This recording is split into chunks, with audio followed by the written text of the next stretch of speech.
Welcome back. We talked about lots of things in the last episode. I took you deeper into soul, mind, emotion, body. Not actually mind. I called it soul, brain, heart, and body. So let me take you to the next round now, which is instead of brain, let's start thinking about the mind. And heart is very much the emotion. Otherwise, heart is a pumping organ. My focus here is the brain and the mind combination. Have you ever thought about what is the difference between your brain and your mind?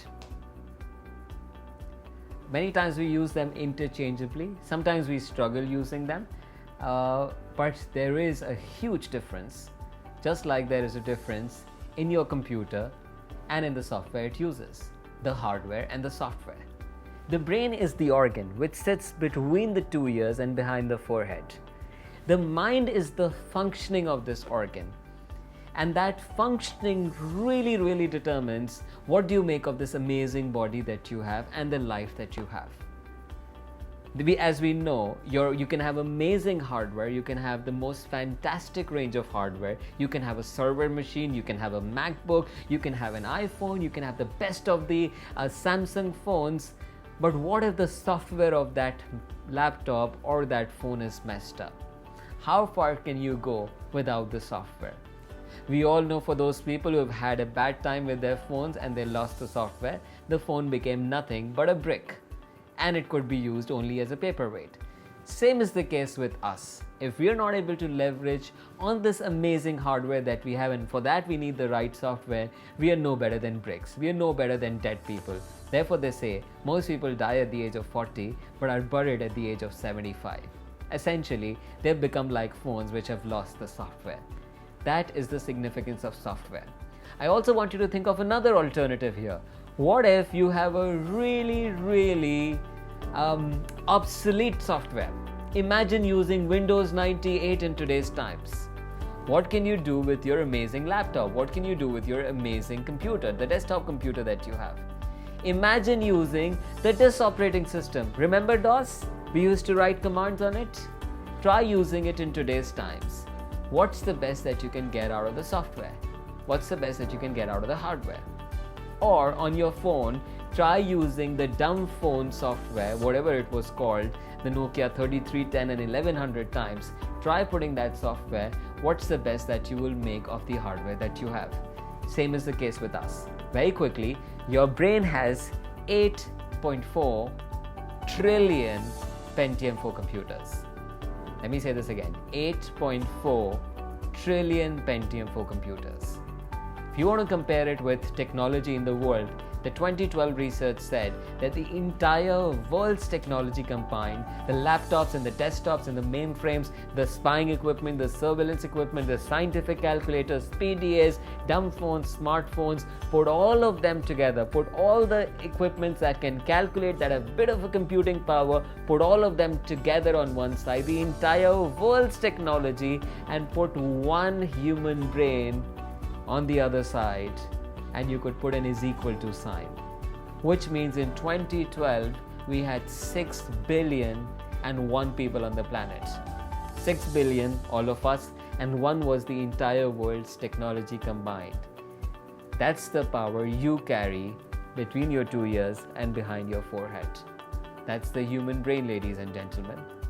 Now look at your life, look at the miseries that you and I face, look at the little worries we have, look at the things that displace us, look at the things that put us down, and try comparing it with the computing power you have. And I'm sure you'd come up with the outcome that the problem is not the hardware, the problem is the software, the problem is the mind. And what is mind? The mind, I would refer to it as the operating system. It is the Windows on your computer. It is the iOS, it is the OS X on your computer. It's the Linux and the Unix, whatever operating systems you know of, it is that operating system.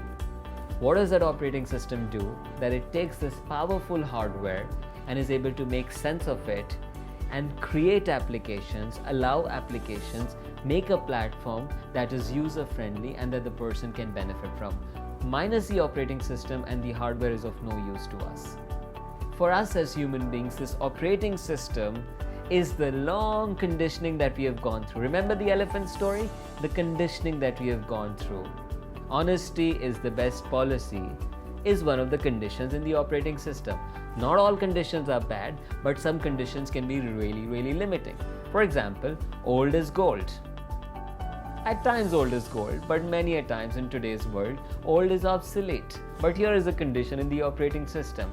And like these conditions put together, the if then else, we make sense of the world. When I look at a girl smiling at me, or when she is looking at me at the corner of her eye, what does that mean?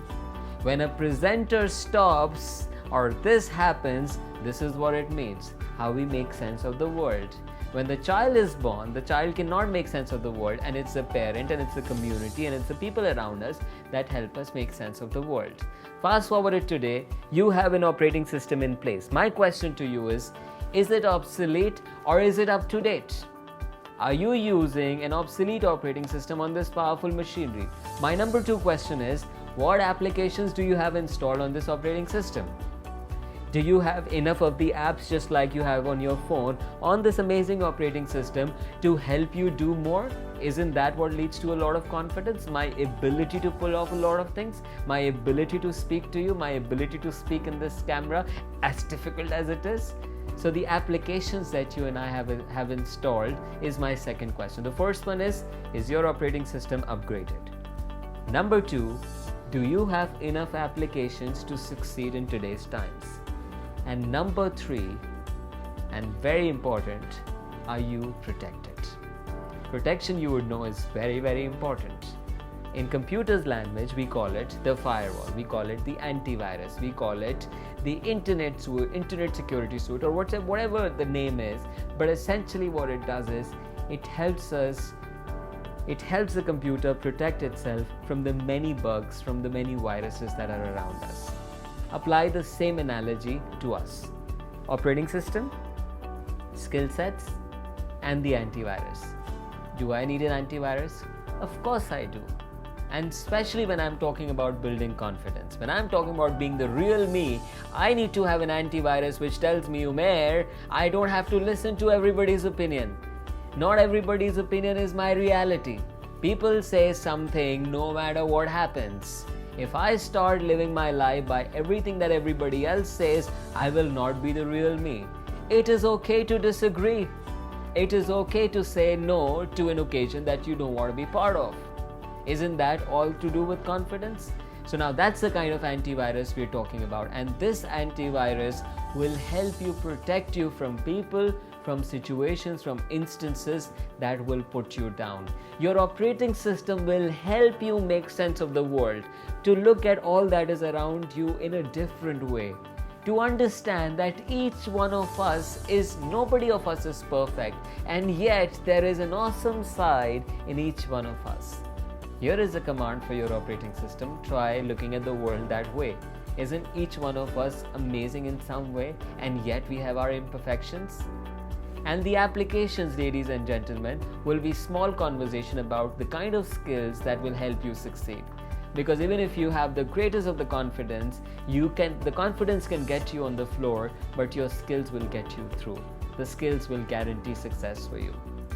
So very quickly summarizing, the operating system, which is the platform, the skills, and the antivirus. The 3 things we'll talk about in the episode to come. Before I let you go, I have an assignment for you. And this assignment is about you answering a questionnaire for me. I have thrown a list of characteristics, and I want you to answer them for me in a very simple yes and no manner. Do you think you have what it takes? The question is not whether you're practicing it in your life or not. The question is whether you're able to do it or not. For example, I can forgive. Maybe I don't forgive, but I have it in me to forgive somebody else. Such is the list that you will answer. It is very, very profound, and I'll tell you what it means in the next episode. See you soon.